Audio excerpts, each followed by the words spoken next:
Bon, les gars, est-ce que vous connaissez Alain Finkielkraut? Oui, probablement que vous connaissez Alain Finkielkraut, notamment pour ses fameux passages dans les médias où il a l'art de commettre soit des gaffes, soit de générer des mèmes absolument inoubliables. Non, laissez-le.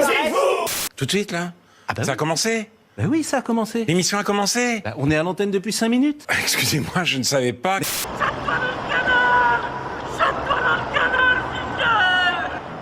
Il a dit quoi? Mais étrangement, on n'a jamais trop parlé d'Alain Finkielkraut sur cette chaîne d'un point de vue littéraire. Pourtant, il est l'auteur d'un très grand nombre d'ouvrages, il a côtoyé beaucoup d'intellectuels et d'écrivains tout au long de sa vie, et ça continue d'ailleurs, et puis surtout, il est membre de l'Académie française depuis maintenant quelques années. Alors la principale raison pour laquelle on n'en a pas parlé jusqu'à présent, c'est très clairement que c'est plutôt un auteur de philosophie, d'essais et de livres d'entretien qu'un auteur de romans, de pièces de théâtre ou de poésie. Et puis l'autre raison, c'est que fondamentalement, Finkielkraut c'est quelqu'un d'assez difficile à saisir. Il a lui-même beaucoup évolué politiquement au cours de sa vie, il lui arrive de prendre des positions complètement désastreuses et d'autres vraiment très courageuses quand on sait qu'il évolue dans le petit milieu parisien bien pensant et bien feutré et qu'il ose quand même dénoncer un certain nombre d'absurdités qui ont pignon sur rue à Paris. Alors je me suis dit que ça pouvait être intéressant de nous pencher un peu plus sur le cas d'Alain Finkielkraut, et puisque son œuvre et son travail sont absolument labyrinthiques et qu'il a fait énormément de choses au cours de sa vie, le plus simple pour le cerner, c'est peut-être de le laisser parler tout simplement et d'écouter ce qu'Alain Finkielkraut a à nous dire. Et à ce titre, je ne pouvais pas mieux tomber, et du coup, vous non plus, puisqu'en mai dernier, il a fait un passage télé, et ces passages télé sont devenus assez rares depuis quelques années, puisqu'il est malade et en plus vieillissant, donc c'est l'occasion de l'écouter et d'avoir un peu le dernier son de cloche en date d'Alain Finkielkraut, pour voir si ce gars est un grand intellectuel, une incroyable fraude, un génie du mal, un tocard level BHL, ou tout simplement un citoyen ordinaire. Vous allez voir, il y a vraiment beaucoup de choses à dire, c'est très intéressant, alors je vous propose qu'on y aille sans plus attendre, abonnez-vous, activez la cloche et likez cet épisode, on est parti pour une vidéo très instructive. Mais avant de nous élancer, hop, je voudrais prendre un instant pour vous vanter les mérites d'une superbe entreprise française, Matéine. Matéine, qui sponsorise cette vidéo, c'est une petite boîte bien de chez nous, basée à Grenoble, qui vous propose un produit vraiment intéressant, du maté. Le maté, c'est une plante qui s'infuse à chaud et à froid, et qui vous donne un bon boost d'énergie pour vous dépasser dans le sport ou tenir vos objectifs personnels. Un peu comme le café en somme? Alors oui, mais non Titouan, parce que le maté, ça a l'immense avantage de ne pas provoquer de tachycardie, d'inconfort ou de gros coups de barre après le boost initial. C'est beaucoup plus sain, beaucoup plus durable et bien meilleur pour la santé. Le seul problème du maté traditionnel, c'est que ça peut être un peu amer pour vos palais de petites pucelles postmodernes. Ah, tout de suite des insinuations. Non. C'est pour ça que Matéine a trouvé la parade parfaite. Proposer du maté aromatisé aux fruits bio avec d'énormes bangers comme fruits rouges ou cerises sauvages. Et comme c'est l'été et que le thermomètre avoisine les plus 65 par rapport au normal de saison, c'est vérifiable hein. T'es un petit mariole et un petit malin. Il propose 2 recettes spéciales à infuser à froid avec quelques glaçons. Maté pêche abricot et framboise citronnelle que je vous recommande chaudement. Enfin, si j'ose dire. Perso, je m'en lasse pas et ça m'aide à tenir la cadence de fou pour la sortie des épisodes. Alors si vous aussi, vous voulez charbonner comme le hussard sans vous carboniser, vous savez où aller toquer. Chez Matéine, je vous ai mis le lien en description. Et grâce au code hussard15, vous aurez même 15% de remise sur votre commande. Elle est pas belle la vie? Si j'ajoute qu'en plus, Léo, le fondateur de Matéine, est un abonné de la chaîne, je pense qu'il n'y a plus à hésiter. Passez en description et testez le maté, vous ne le regretterez pas. Encore merci à Matéine pour leur soutien, et maintenant, générique.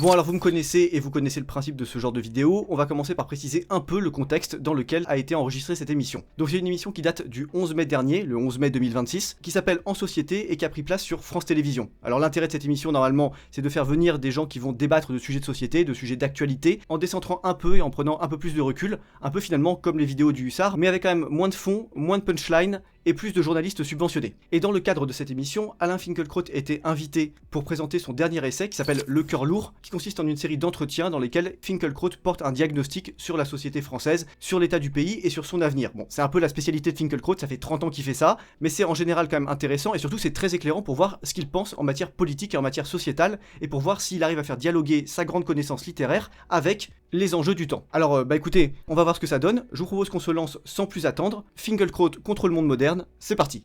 Avec nous ce soir, un philosophe qui pense contre lui-même et contre les autres depuis plus de 40 ans et dont on pourrait faire l'autoportrait à travers le titre de certains de ses livres. Il a d'abord été le Juif imaginaire en 1981, le Mai contemporain en 1992, 2013, l'identité malheureuse, sur son inquiétude presque maladive face à ce que devient la France. Et puis aujourd'hui, il a le cœur lourd. Bonsoir Alain Finkielkraut. Bonsoir.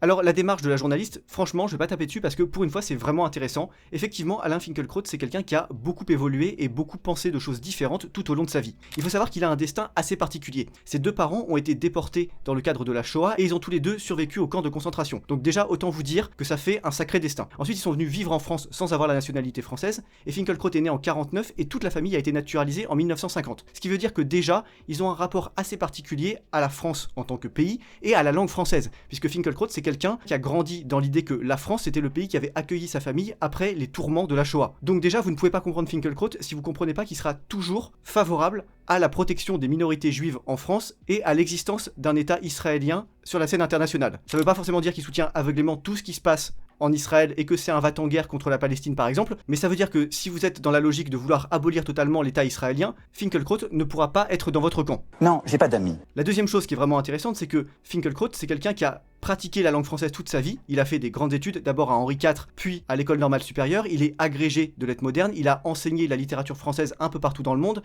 il a tenu des émissions de radio tout au long de sa vie, etc. etc. Donc c'est quelqu'un qui est vraiment pétri de langue française et de culture française. Et en la matière, il a une culture absolument encyclopédique. Je dois dire que même moi, je suis franchement jaloux. D'ailleurs, j'ai jamais rencontré en vrai, mais j'ai des amis qui l'ont déjà rencontré. Et ce qu'ils m'ont dit sur lui en privé, c'est toujours les deux mêmes choses. Petit 1, il a des livres partout et une culture absolument infinie. Et petit 2, il est extrêmement drôle. Alors on dirait pas forcément comme ça. Finkielkraut, on le voit un peu comme un bougon ou comme un vieux papy un peu nostalgique d'époque que personne n'a plus connu. Mais en réalité, il paraît qu'il est super drôle en privé. Voilà, je pose ça quelque part et vous en faites ce que vous voulez. C'est drôle. Et puis, une fois qu'on a dit tout ça, ce qu'il faut aussi savoir sur Finkielkraut, c'est que c'est quelqu'un qui a profondément évolué en politique tout au long de sa vie. Il a commencé par être vraiment très à gauche au moment de mai 68. C'était quelqu'un qui était proche des maoïstes, qui était proche de la gauche la plus radicale, qui était un antimilitariste vraiment convaincu. Il a été réformé de son service militaire parce qu'il a simulé, c'est vous dire que le gars était vraiment déterminé à ne pas le faire. Et puis, petit à petit, il a revu ses positions. D'abord, quand il s'est aperçu que l'antisémitisme était quand même très présent dans certaines franges de l'extrême gauche française dès les années 60-70. Et puis ensuite, quand il a vu que l'extrême gauche voulait absolument faire table rase de toute culture chrétienne en France, ça l'a un peu fait tiquer. Et puis de façon générale, l'effondrement du niveau intellectuel de la gauche à partir des années 70, 80, 90 l'a peu à peu amené à revoir ses positions et à devenir, sinon un homme de droite au sens plein et entier du terme, au moins un homme que la droite aime bien de façon générale, et un homme qui est un peu un inclassable politique pour tous ceux qui prennent un peu le temps de comprendre sa pensée. Vraiment, Alain Finkielkraut, c'est pas quelqu'un qui raisonne en termes de gauche ou droite de façon un peu binaire et un peu biaisée, c'est vraiment quelqu'un qui écoute les arguments et qui essaye de se positionner par rapport à ça. Alors, je dis pas que ça marche à chaque fois, par exemple en 2017, il a appelé à soutenir Emmanuel Macron, donc vraiment, il y a des gros ratés dans sa carrière, mais ce qu'il faut bien avoir en tête, c'est que au moins c'est quelqu'un qui fait le boulot et qui est pas bêtement dans une logique partisane assumée de bout en bout. D'ailleurs, une des grandes phrases de Finkielkraut, c'est toujours de dire qu'il faut penser contre soi-même, c'est-à-dire qu'on a tous une pente qui nous emmène vers une certaine direction en réflexion, et que parfois ça vaut le coup de se faire un peu l'avocat du diable et de dire mais attends, mais pourquoi je pense comme ça? Est-ce que je pourrais pas penser autrement? Est-ce que je ne pourrais pas avoir des meilleures idées si je prenais un peu le parti pris inverse, etc., etc. Et ça, c'est vraiment tout à son honneur. Bon, alors maintenant que vous savez un peu plus qui est Alain Finkielkraut et que vous avez un peu mieux cerné les enjeux autour de ce personnage, on va pouvoir avancer parce que vous allez voir des choses sur notre temps, il en a beaucoup à nous dire. Je ne sais pas si j'ai été en décalage avec mon époque. J'ai essayé de penser l'événement. La grande question philosophique, me semble-t-il, ce n'est plus qu'est-ce que. En l'absence de philosophie de l'histoire, le marxisme s'est écroulé. Qu'est-ce qui se passe? Et c'est la question que je me pose depuis toujours. Et je pense aussi à Peggy. Il faut dire ce qu'on voit et ce qui est encore plus difficile, voir ce qu'on voit. Je m'efforce de voir ce que je vois. Bah déjà ça commence de façon intéressante puisque on va citer Charles Péguy. Alors Charles Péguy, c'est un intellectuel et écrivain absolument majeur, auquel d'ailleurs j'ai consacré une vidéo il y a quelques temps, donc je vous la remets à l'écran avec une petite fiche sur laquelle vous pouvez cliquer si ça vous intéresse. Mais ce qu'il faut retenir de Péguy en deux mots, c'est que c'est quelqu'un qui était au moins aussi paradoxal qu'Alain Finkielkraut. Alors pas parce qu'il était juif, mais parce que Péguy c'était quelqu'un qui était à la fois extrêmement catholique et extrêmement républicain. C'est quelqu'un d'ailleurs qui est mort en héros au champ d'honneur en 1914 et qui vraiment avait la défense de la République absolument chevillée au corps. Et Péguy, c'est quelqu'un qui était vraiment pas très doué avec l'argent et qui a passé d'ailleurs toute sa vie à dilapider son argent dans des projets éditoriaux foireux et à tirer le diable par la queue, mais il a alimenté vaille que vaille une petite revue tout au long de sa vie qui s'appelle Les Cahiers de la Quinzaine et dans laquelle il a effectivement eu cette phrase absolument merveilleuse et beaucoup trop peu connue. il faut toujours dire ce que l'on voit, surtout, il faut toujours, ce qui est plus difficile, voir ce que l'on voit. Et ça, c'est la définition du courage politique. Parce qu'il y a des tas de situations où on voit des choses, elles rentrent pas dans notre logiciel militant, on a envie de les écarter en disant c'est juste du bruit statistique, sauf qu'en fait, il y a tellement de petits bruits statistiques comme ça, qu'en fait, le réel, il est beaucoup plus complexe que ce qu'on peut admettre en étant militant. Et cet effort permanent qui consiste à accepter l'effarante complexité du réel, et même l'écrasante, l'hypnotisante complexité du réel, c'est ce qui permet d'avoir une vision nuancée en politique, et qui évite d'avoir des jugements trop à l'emporte-pièce et de dire absolument n'importe quoi. Et d'ailleurs, cette logique de courage politique, c'était aussi celle du général de Gaulle, qui tenait Charles Péguy pour un de ses maîtres. Et quand vous êtes le maître de Gaulle, généralement, c'est que vous êtes quand même assez cortiqué. Donc Finkielkraut, quand il reprend Péguy là-dessus, c'est déjà une très bonne référence. Et ensuite, la deuxième chose actée par Finkielkraut dans cet extrait qui est vraiment très intéressante, c'est effectivement l'effondrement de la philosophie marxiste dans son sens un peu élitiste. C'est-à-dire que dans les années 60, 70 et 80, on avait des intellectuels français qui disaient absolument n'importe quoi sur l'histoire, la société, la politique, etc. Mais ils le disaient en s'appuyant sur tout un jargon philosophique tiré de Marx et Hegel, qui était absolument délirant, mais qui au moins rendait compte d'études philosophiques sérieuses. C'était complètement hors sol, mais il y avait un vrai bagage intellectuel derrière. Sauf que tout ça, ça s'est plus ou moins effondré depuis les années 80 et 90, et la gauche aujourd'hui, soit elle ne comprend plus ces grandes figures que sont Marx ou Hegel, ce qui est quand même extrêmement paradoxal pour la gauche, soit elle les brandit simplement comme des totems, sans les avoir vraiment lus ou vraiment compris. Et d'ailleurs ça on le voit assez souvent parce qu'on se retrouve à avoir des marxistes ou des défenseurs d'une politique socialiste, voire communiste, qui disent l'exact inverse de ce que les penseurs du communisme ou du socialisme ont théorisé au 19e et au début du 20e siècle. Donc c'est quand même extrêmement savoureux. Et donc la position de Finkielkraut, c'est toujours de dire qu'est-ce qui se passe vraiment, qu'est-ce qu'on doit vraiment voir, qu'est-ce qu'il faut avoir le courage de voir et de dire sur la société pour comprendre à la fois où on en est et aussi où on va évidemment. Et ça, je dois dire que c'est une démarche philosophique extrêmement rationnelle, avec laquelle certainement vous pourrez être en accord, mais que finalement, si on est un peu juste vis-à-vis de nous-mêmes, on est assez peu nombreux à mettre vraiment en application. Et d'ailleurs, on peut se demander si on peut vraiment la mettre en application de façon aboutie chez les différents individus qui composent la société française aujourd'hui. Bon, tout ça, c'est des questions qu'on va revoir un peu plus tard dans la vidéo, donc je développe pas plus et on reprend. Vous dites, je ne suis pas réactionnaire, je suis catastrophé. Par quoi exactement? C'était Walter Benjamin qui a dit cette phrase incroyable. La catastrophe, c'est lorsque les choses suivent leur cours. Effectivement, les processus suivent leur cours sans qu'on puisse, ou que les politiques même, puissent vraiment agir sur eux. Vous voyez, moi c'est ça que j'aime bien chez Alain Finkielkraut, c'est que malgré tous les reproches qu'on peut lui faire, c'est quand même quelqu'un qui sait citer les bons auteurs et s'entourer des bons maîtres à penser. Walter Benjamin, c'est un philosophe extrêmement intéressant, un peu sous-coté en France aujourd'hui, qui a connu d'ailleurs une fin tragique et précoce au début des années 40 liée à la Deuxième Guerre mondiale, mais qui est un philosophe de grande importance quand on veut comprendre les mouvements de la société. Mais en réalité, Benjamin, c'était pas le premier à développer cette idée que si on ne fait rien, la trajectoire de l'humanité est une espèce de courbe qui va tranquillement en s'affaissant et en rejoignant le niveau de médiocrité moyen de l'être humain. Ça, c'est une idée par exemple qu'on peut retrouver dès le 19e siècle chez quelqu'un comme Thomas Carlyle, dont on a réédité Les Héros aux éditions La Giberne. Les héros, c'est des portraits de grandes personnalités historiques qui représentent des soubresauts dans l'histoire de l'humanité. C'est-à-dire que la trajectoire de l'humanité, elle tend toujours à s'affaisser, on revient toujours à la facilité, on retombe dans les mêmes ornières, on reproduit les mêmes erreurs, génération après génération, siècle après siècle, civilisation après civilisation. Et de temps en temps, surgit un personnage, un intellectuel, un général, un homme politique, un roi, peu importe, qui va rehausser la société et qui va ouvrir de nouvelles possibilités. Et d'ailleurs, si on réfléchit les choses comme ça, à haut niveau, il y a deux façons de faire de la politique. Soit vous êtes un intendant de haut vol, c'est-à-dire que vous êtes quelqu'un qui administre les choses et qui essaye de faire en sorte que la trajectoire de l'humanité ne s'affaisse pas trop vite. Ça, c'est un peu des gens qui bricolent entre deux génies. Soit vous avez des gens qui prennent les choses en main et qui provoquent des soubresauts. Et ça, c'est le héros au sens de Thomas Carlyle. Attention, héros, c'est pas forcément positif. Il y a des héros totalement négatifs, mais ce qui est intéressant, c'est de voir que ce sont des gens qui font bouger le statu quo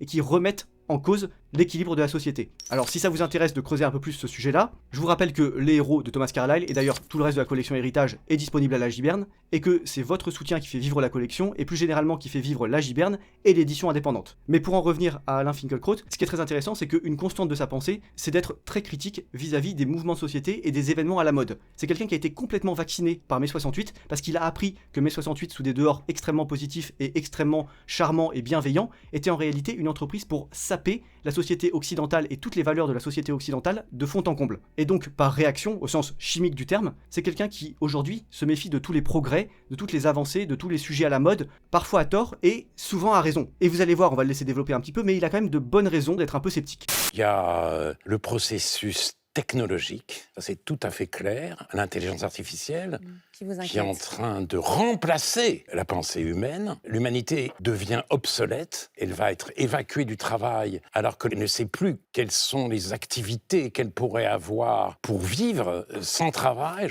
Alors vous voyez, ça c'est une critique de l'IA que je trouve assez intéressante et pas assez portée dans le débat public. C'est qu'en fait, on a trop de gens qui disent l'IA va prendre le contrôle, devient malveillante et détruire l'humanité, alors qu'en fait, le plus grand danger que pose l'IA, ou en tout cas la plus grande question qu'elle pose à court terme, c'est effectivement qu'est-ce que les gens vont faire en n'ayant pas apporté la charge de travail que l'IA va pouvoir assumer à présent. Parce que la plupart des gens ne sont pas capables de s'occuper hors de leur travail. Ils ont besoin de cocher laborieusement leur petite case sur un tableau Excel, d'aller au bureau de façon bien cadrée avec des horaires qui sont bien définis. Bref, la plupart des gens sont des PNJ codés en Java et ils auraient bien du mal à trouver une utilité à leur vie si d'un coup leur travail était drastiquement réduit. D'ailleurs, petite anecdote personnelle mais que je trouve assez éclairante de ce point de vue-là, j'ai travaillé un jour dans une boîte où il y avait eu un projet de passer à la semaine des 4 jours, et bah le projet a été retoqué notamment parce que une des cadres, sans le dire clairement, était très dérangée à l'idée qu'on se retrouve à 4 jours par semaine parce qu'elle ne saurait pas quoi faire de sa 5e journée. Et là, d'une certaine manière, on rejoint un peu la Boétie et le discours de la servitude volontaire, mais ce qu'il faut bien comprendre d'une façon générale, c'est que les êtres humains adorent être esclaves des systèmes qu'ils créent eux-mêmes. L'être humain est naturellement un peu effrayé par l'infini et par la grandeur de la réalité, et donc il essaie de cloisonner les choses en disant vraiment je ne fais que ce petit truc dans ce petit bout de réalité et je n'en sors absolument jamais parce que c'est trop effrayant ce qui se passe au dehors. La liberté c'est quelque chose d'assez grisant, d'assez écrasant, et effectivement l'IA en émergeant pourrait rouvrir des portes que beaucoup d'êtres humains, pas forcément des Elon Musk ou des grands politiciens, mais simplement des gens du quotidien, n'ont pas envie de voir ouvertes. Ce type n'est pas un athlète, vous allez le comprendre, ce type n'est pas un athlète. Alors voilà, je trouvais cette idée assez intéressante et assez originale. On l'entend pas souvent, assez souvent on a plutôt des discours à la Terminator, comme quoi l'IA et les robots vont menacer la survie de l'humanité. Donc pour une fois c'était intéressant de voir les choses par là. Allez, on reprend. Il n'est qu'à voir comment les parents s'arrachent les cheveux pour détacher leurs enfants du portable, pour qu'ils se mettent à lire. La lecture est en danger aujourd'hui, mais quant à l'intelligence artificielle, elle est en train de menacer de mort la transmission. Les élèves, maintenant, ont recours à l'intelligence artificielle pour faire leurs devoirs. Et on est obligé de les fouiller avant l'examen pour être sûr qu'ils n'ont pas un téléphone sur eux. Et alors vous voyez, là, c'est un peu une limite d'Alain Finkielkraut pour le coup, c'est qu'il arrive parfois à mélanger des trucs qui sont extrêmement justes et des trucs que je trouve complètement boomer et à côté de la plaque. Comme quoi, penser contre soi-même, c'est quand même difficile quand on appartient à une génération qui n'a pas connu certaines technologies ou qui a d'autres référentiels. Alors je m'explique parce que dit comme ça peut être un peu abstrait pour vous. En fait, ce qu'il dit sur la lecture qui est en danger, c'est absolument vrai. Je veux dire, même en trifouillant les chiffres de la façon la plus inique possible, les journalistes et les statisticiens sont obligés d'admettre aujourd'hui qu'il y a un recul de la lecture en France. Et pour minorer ce recul de la lecture, ils sont obligés de compter comme de la lecture les articles de journaux, les mangas et les BD. Alors qu'autrefois, on ne comptait que les romans entre guillemets sérieux. On va pas non plus compter le matin quand un gamin, la tête dans le pâté, est en train de lire ce qui est marqué au verso de la boîte de céréales qui est posée sur la table du petit-déj. À un moment, toute lecture n'est pas une lecture enrichissante et une lecture qui apporte quelque chose d'un point de vue culturel et cognitif. Et donc, de ce point de vue-là, Alain Finkielkraut, il a absolument raison, et en tant qu'héritier de la culture française et que défenseur de la culture française à la fois par son destin personnel et en même temps par son entrée à l'Académie française il y a quelques années, il est très bien placé pour comprendre ce péril. Mais la deuxième chose qu'il avance et avec laquelle je suis beaucoup moins d'accord, c'est l'idée que l'intelligence artificielle rend les gamins plus bêtes aujourd'hui. Parce que moi, ce qui me semble plutôt, c'est que les devoirs appliqués à l'école sont d'une profonde stupidité. Alors je vous laisse me donner votre avis là-dessus en commentaire, mais moi, ce qui me semble, c'est quand même que c'est particulièrement idiot de donner des devoirs à des gamins aujourd'hui qui peuvent être faits par des machines en 2 minutes. Il faut peut-être réfléchir un peu plus à comment on pourrait pousser des gamins à faire des devoirs sur lesquels l'IA leur servirait peut-être à baliser le terrain, mais ne pourrait pas rédiger de A à Z ce qu'ils ont besoin de rendre. En fait, c'est un peu la position des professeurs de maths qui manifestaient contre la calculatrice au moment où elle a été instaurée. Ils voulaient absolument que les gamins utilisent des tables de trigonométrie ou des astuces de calcul mental extrêmement poussées pour éviter d'utiliser des calculatrices. Mais ça, c'est complètement absurde parce que c'est aller contre le sens de l'histoire. Il y a un petit côté ingénieur de l'Empire ottoman qui veulent pas passer à l'arme à feu ou qui veulent pas introduire l'imprimerie au 16e, 17e siècle. Bon, in fine, ça a donné un empire qui s'effondre 2 siècles après. D'ailleurs, je sais pas si vous avez vu, mais il y a quelques temps, il y a eu une tribune d'intellectuels français qui appelle à un boycott de l'IA. C'est complètement délirant, c'est-à-dire que la grande tribu humaine est en train d'inventer le feu et les mecs sont en train de dire non mais manger cru c'est quand même pas mal. Bon, il y a vraiment quelque chose qui va pas, mais ce qu'il faut bien voir c'est qu'il y a un décalage générationnel. Finkielkraut c'est quelqu'un qui a agrégé, qui a fait des grandes études, qui a été en prépa, qui a été à Normal Sup,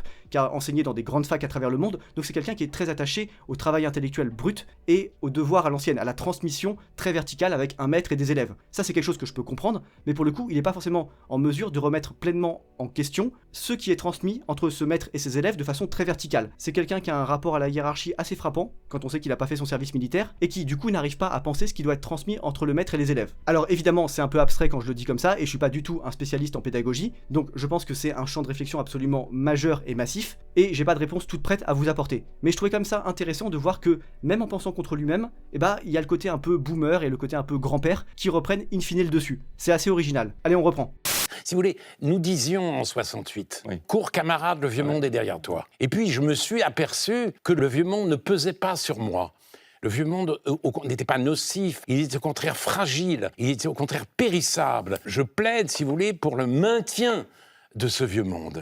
Alors ça, vous voyez, c'est vraiment ce que j'apprécie le plus chez Alain Finkielkraut. C'est quelqu'un qui est capable de revenir sur ses erreurs de jeunesse et sur ses croyances de jeunesse de façon remarquablement transparente. Parce que c'est quelqu'un qui a soutenu mai 68, Alain Finkielkraut. C'est quelqu'un qui a marché dans la combine et qui était vraiment persuadé que oui, le monde allait changer, qu'on allait faire voler les vieux carcans et que vraiment il y avait rien à garder dans les traditions. Et en fait, ce qu'il a découvert, c'est que ce vieux monde qui semblait un peu dur, qui semblait un peu rigide, en fait, il était en train de bomber le torse, mais il était extrêmement fragile derrière. Et c'est ça qu'on a vu aujourd'hui. C'est que ce vieux monde, il nous protégeait et il avait besoin de paraître intimidant ou de paraître écrasant parce qu'en réalité, il avait pas grand chose pour le soutenir. C'était un peu un colosse au pied d'argile. Et ça, les petits Cohn-Bendit et les petits révolutionnaires en carton de mai 68, ils ont provoqué un véritable désastre en faisant effondrer à la fois la famille, la morale, le niveau culturel, les attentes des professeurs, etc. etc. Monsieur Cohn-Bendit, nous sommes en France, on le prononce à la française. Et là, on en revient à ce qu'on disait sur Peggy tout à l'heure, mais Finkielkraut, c'est vraiment quelqu'un qui a le courage de voir ce qu'il voit et de dire ce qu'il a vu. Et ça l'amène à se définir comme un conservateur, mais de façon philosophique. C'est pas forcément quelqu'un qui va voter strictement sur la droite molle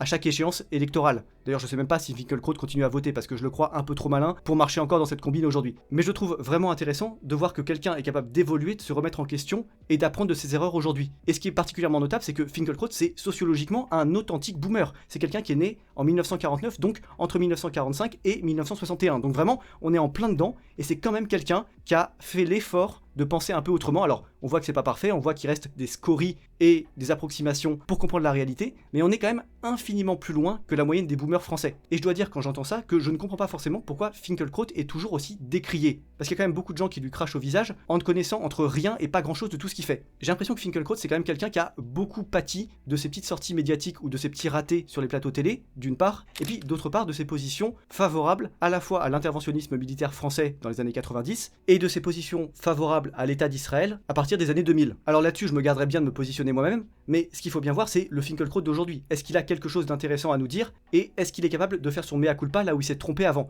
Et on voit que la réponse est plutôt oui. Donc mine de rien, c'est assez encourageant. Alors moi c'est un livre que j'ai beaucoup aimé. D'abord parce qu'il est très drôle aussi. Oui, Alain Finkielkraut, il peut être un peu conservateur, réac, un peu chiant, un peu grognon. Écoutez ça. L'Écosse, autre pays cher à mon cœur, échappe encore à ce destin. On peut y faire l'expérience de l'indemne et même de l'infini. Malheureusement, je n'ai pas fait cette expérience qu'une fois, car j'ai une femme qui n'aime pas la pluie. Et j'aime mieux ma femme que l'Écosse. Eh oui.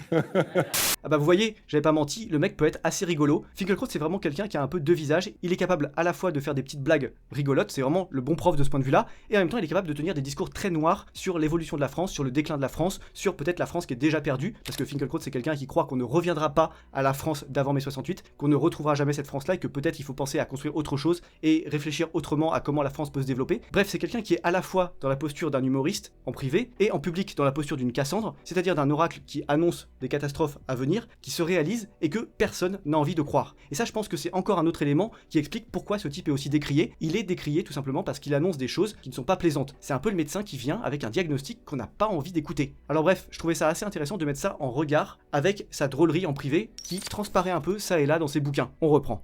Trump, il est l'incarnation de tout ce que vous détestez dans l'époque. Il y a notamment une vidéo que vous citez dans votre livre et qu'on va revoir à nouveau, d'ailleurs faite avec de l'IA que vous détestez autant, où on le voit ici, vous allez le voir, généré par l'IA. Oui. Voilà, on le voit ici sur un avion. Il déverse des tombereaux de merde sur les manifestants. Voilà, c'est vous qui l'avez dit, des tombereaux par l'intelligence artificielle. Voilà, extrêmement sur des manifestants qui luttent contre l'idée qu'il y aurait un roi aux États-Unis, donc c'est un mouvement en plus politique. Alors moi, je dois dire que ça me fait vraiment hurler de rire. Je suis très heureux de vivre à une époque où on peut générer des IA de Trump qui balancent du caca sur des manifestants woke. Je dois dire que ça me régale. Alors oui, ça fait pas avancer le débat politique, critique. Oui, c'est pas vraiment au niveau de Peggy ou de Walter Benjamin, mais quand même, quelle époque pour être en vie, mes amis, mais quelle époque. Je dois dire que les barrettes de rame sont à 600 $ pièce, mais ça le vaut largement. Ça le vaut largement quand je vois ça. Vraiment, ça me fait du bien. Voilà. Bon, ça n'empêche pas qu'il y a des vraies critiques à faire sur Trump, et on va en parler juste maintenant, vous allez voir.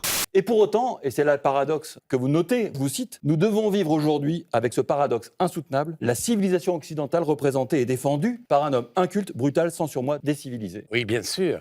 Alors là, c'est vraiment très intéressant parce qu'effectivement, j'avais pas vu les choses sous cet angle-là, mais Trump, c'est de facto le défenseur de la civilisation occidentale. Parce que les États-Unis, c'est un peu la superpuissance occidentale aujourd'hui, depuis la fin de la Seconde Guerre mondiale, et effectivement, le chef des États-Unis aujourd'hui, c'est Donald Trump. Alors, ce qu'il faut bien voir, c'est que c'est pas une première. C'est pas la première fois qu'on a un Américain qui est globalement un butor à la tête du pays, et donc à la tête de l'Occident. D'ailleurs, en France, depuis les années 50 ou les années 60, on s'est toujours moqué des Américains et de leurs présidents comme étant des gens qui comprennent rien à rien, qui boivent du Coca-Cola au lieu de boire du vin français, qui comprennent rien au fromage, etc., etc. On a toujours eu ce côté un peu notre terroir contre leur inculture, notre vieux pays contre leur pays récent. C'est ce qu'on avait vu d'ailleurs dans le fameux discours de Villepin à l'ONU, où il avait joué la carte de la vieille France, qui connaît un peu la nature humaine et qui a une notion de l'histoire longue, contre les jeunes États-Unis qui sont un peu tout feu tout flamme et qui sont un peu des jeunes chiens fous dans le jeu politique. Et c'est un vieux pays, la France d'un vieux continent comme le mien, l'Europe, qui vous le dit aujourd'hui, qui a connu les guerres,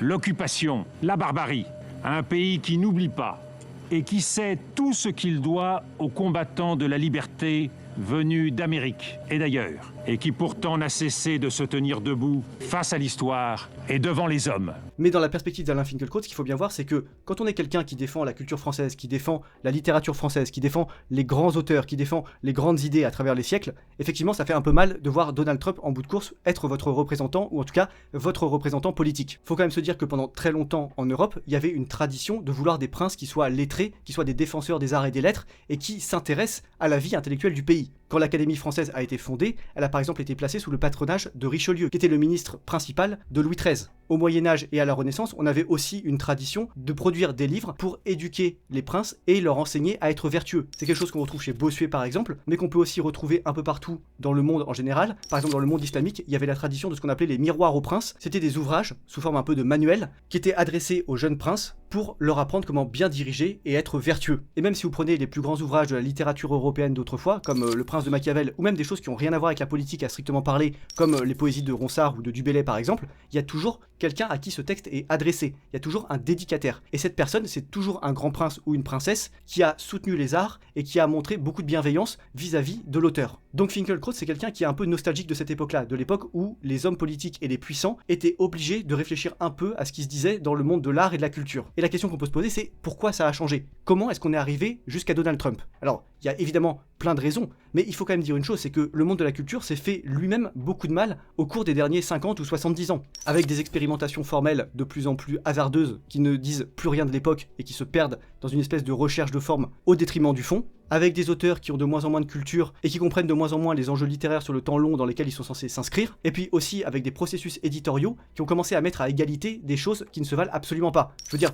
Finkielkraut par exemple, il est édité dans la collection blanche de Gallimard. La collection blanche de Gallimard, c'est là où ont été édités à peu près 60% des grands chefs-d'œuvre du début du XXe siècle. C'est là où a été édité Proust, c'est là où a été édité Céline quand il est passé de Noël à Gallimard après la Deuxième Guerre mondiale, c'est là où a été édité Antoine de Saint-Exupéry, Romain Gary, Marguerite Yourcenar. Bon, je vais pas tous vous les faire, mais c'est quand même un catalogue extrêmement prestigieux. Et généralement, les livres qui étaient édités dans cette collection, c'était des livres qui se voulaient un peu élitistes. Pas forcément au sens où personne pouvait les lire, mais au sens où il y avait un haut niveau. Or là, ce que Finkielkraut a écrit, c'est un livre d'entretien réalisé avec un journaliste du Figaro. Donc autant vous dire qu'on n'est pas du tout sur le même niveau de finition, de réflexion, d'expertise. On n'est pas sur un livre qu'il a mis 14 ans ou 15 ans à écrire. On est sur un texte qui a été pondu de façon extrêmement rapide finalement. Alors je doute pas qu'il a été travaillé, que Finkielkraut ait réécrit des passages et qu'il ait plein de choses intéressantes à dire, mais on n'est quand même pas sur le niveau de Marguerite Yourcenar avec les mémoires d'Adrien par exemple. Et puis même, je vais pas accabler Alain Finkielkraut parce que son livre, je l'ai pas lu, mais je peux penser qu'il est pas mal. En revanche, dans cette même collection blanche, vous avez des gens comme David Funkinos ou comme Leila Slimani. David Funkinos, c'est vraiment un type qui écrit des romans de gare qui sont édités en collection blanche. C'est-à-dire qu'on n'est plus du tout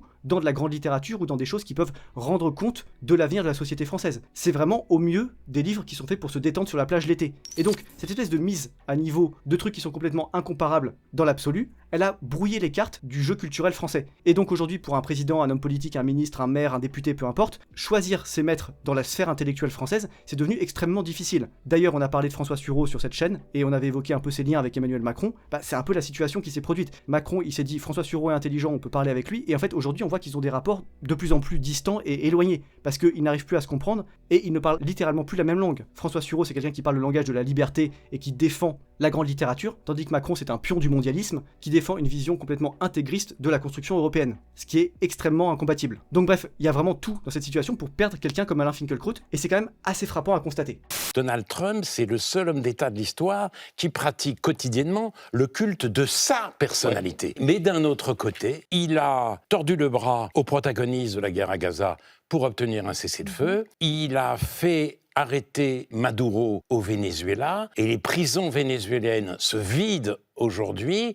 Alors la formule sur l'autoculte de la personnalité, je la trouve encore une fois très bonne. Vous voyez que Finkielkraut, je vous ai pas menti, c'est quelqu'un qui a quand même de l'humour. Je la trouve d'ailleurs vraiment marrante. Quand il dit ça, j'imagine des espèces de défilés en mode soviétique sur la place rouge, mais avec que des portraits de Trump et que des petits Trump qui le portent et qui sont en train de s'encenser dans une espèce de scène d'onanisme politique absolument exceptionnelle. Donc ça me fait beaucoup rire. Mais ce qu'il dit après est très intéressant parce qu'effectivement, Trump c'est quelqu'un qui a un bilan nuancé. C'est quelqu'un qui sait qu'il est dans son deuxième mandat, qui sait qu'il va probablement se faire ratiboiser au moment des midterms et qui donc sait qu'il a une fenêtre de tir extrêmement réduite pour faire ce qu'il doit faire et pour laisser l'héritage politique qu'il veut laisser. Alors on a vu avec l'Iran que ça peut l'amener à se perdre en cours de route, donc ça c'est la faiblesse de son dispositif, mais la force c'est que c'est quelqu'un qui va très vite et qui regarde pas en arrière parce que quand il regarde en arrière, il perd du temps. Et Trump c'est quelqu'un qui n'a pas de temps à perdre. C'est quelqu'un qui est vraiment extrêmement pressé de laisser une empreinte. Et encore une fois, ça a tout pour déstabiliser quelqu'un comme Alain Finkielkraut, qui est un intellectuel, donc quelqu'un qui réfléchit sur le temps long, qui dialogue avec des écrivains qui sont morts depuis des décennies, parfois des siècles, voire même des millénaires dans certains cas un peu extrêmes. Et donc Trump, c'est vraiment l'anti-Alain Finkielkraut. Et le simple fait qu'il arrive à lui reconnaître des mérites montre encore une fois que Finkielkraut est capable de penser contre lui-même. Et ça, je trouve ça assez méritoire. D'ailleurs, vous allez voir un peu plus tard dans cette interview, ils reviennent sur El Famoso polémique autour du licenciement d'Olivier Nora chez Grasset, et Finkielkraut dit quelque chose d'extrêmement nuancé. Je vous passe l'extrait et on commente ça juste après.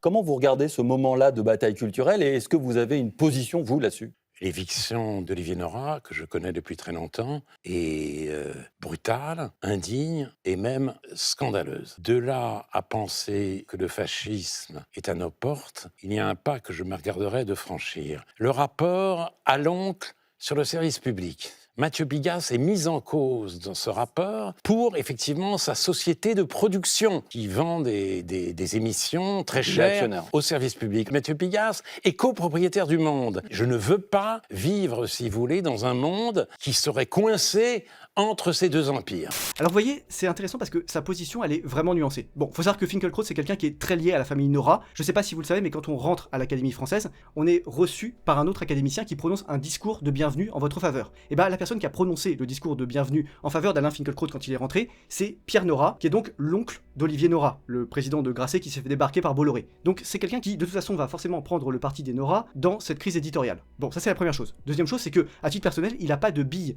à défendre dans le départ ou le remplacement de Nora chez Grasset, parce que tout simplement, lui, ses livres, ils sont édités chez Gallimard depuis très longtemps. C'est vraiment un abonné de Gallimard, c'est vraiment le gars qui a publié chez Gallimard l'écrasante majorité de ses textes. Donc il est vraiment tranquille de ce point de vue-là. Et là où il est vraiment surprenant, c'est quand il a un discours nuancé où il met en parallèle l'empire de Bolloré, qui est puissant mais pas tout puissant, et l'empire souterrain de Mathieu Pigasse, qui est en fait un espèce de siphon branché sur les financements publics qui sert à ponctionner un maximum d'argent public pour des émissions vraiment pas terribles, afin de maintenir à flot l'empire islamo-gauchiste qu'il développe par ailleurs avec Radio Nova, où on retrouve quand même beaucoup de chroniqueurs qui sont extrêmement sulfureux, à la limite permanente de l'antisémitisme, du rejet de la laïcité, du discours anti-France, de l'éloge guerrier de l'immigration, etc., etc. Et quand il termine en disant qu'il ne veut pas vivre dans un monde où ces deux forces se font face, ce qu'il appelle de ses voeux en réalité, c'est un peu de nuance. Et là, on est obligé de penser à une grande référence philosophique, qui est Aristote. Aristote, c'est quelqu'un qui disait en politique que ce qu'il fallait rechercher, c'était l'homme de la médiété. Ce que ça veut dire, c'est que vous ne voulez pas quelqu'un qui pense trop blanc ou trop noir, vous voulez quelqu'un qui soit un peu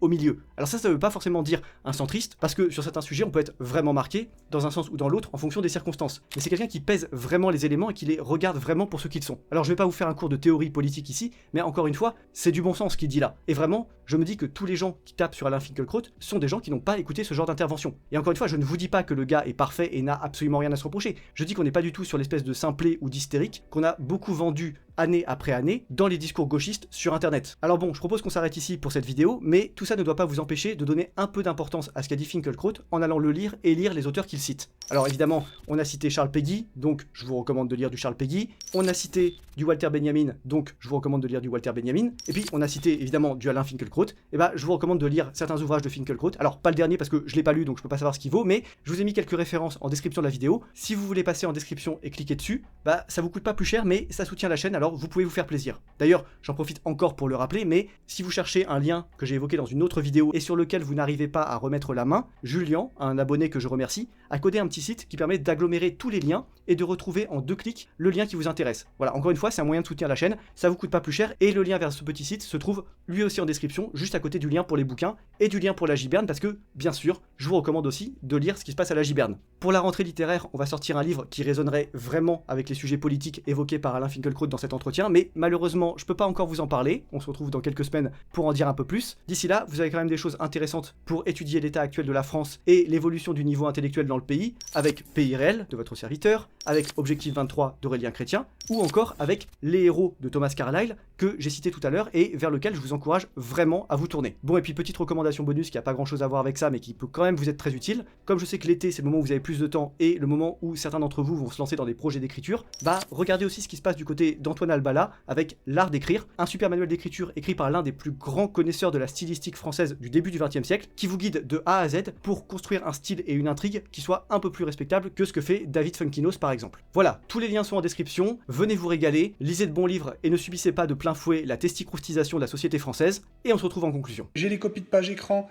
Alain Finkielkraut, c'est quand même quelqu'un qui me fait beaucoup rire. Alors parfois, c'est voulu, quand il a des bons mots, des bonnes petites expressions, ou qu'il assène les choses un peu comme un prof qui sait que son effet va être rigolo et qui en jouit intérieurement. Et puis d'autres fois, c'est à son corps défendant, quand il commet des bourdes, des erreurs, des égarements. Il a un côté un peu intellectuel qui est penché dans ses livres et qui n'écoute pas forcément tout ce qui se passe autour de lui. En plus, en vieillissant avec la maladie et les tremblements, je pense que ça devient un peu plus difficile pour lui. Donc parfois, il y a un petit côté clownesque involontaire dans sa démarche. Mais si on met de côté ces aspects de forme et qu'on se concentre sur le fond, c'est quelqu'un qui n'a pas du tout raison tout le temps. C'est quelqu'un qui peut parfois prendre des positions absolument désastreuses, comme quand il appelait la France à rentrer en guerre dans les Balkans dans les années 90, ou quand il a appelé à soutenir Israël dans des situations très contestables de façon plus récente. Mais tout ça ne doit pas nous empêcher de voir tout ce qu'il dit de juste par ailleurs, et toute la bonne volonté qu'il montre à l'endroit de la culture française. Encore une fois, Finkielkraut, c'est quelqu'un qui a été naturalisé français, qui n'est pas né français, et qui ensuite a fait tout son chemin dans le système intellectuel et éducatif français pour produire quelque chose de vraiment intéressant et une œuvre vraiment intéressante. C'est quelqu'un qui aurait eu toutes les raisons de tomber dans tous les pièges politiques possibles et d'y rester toute sa vie. Je veux dire, c'est quand même quelqu'un qui fréquentait Michel Foucault à une époque, un des big boss de l'extrême gauche déconstruite aujourd'hui.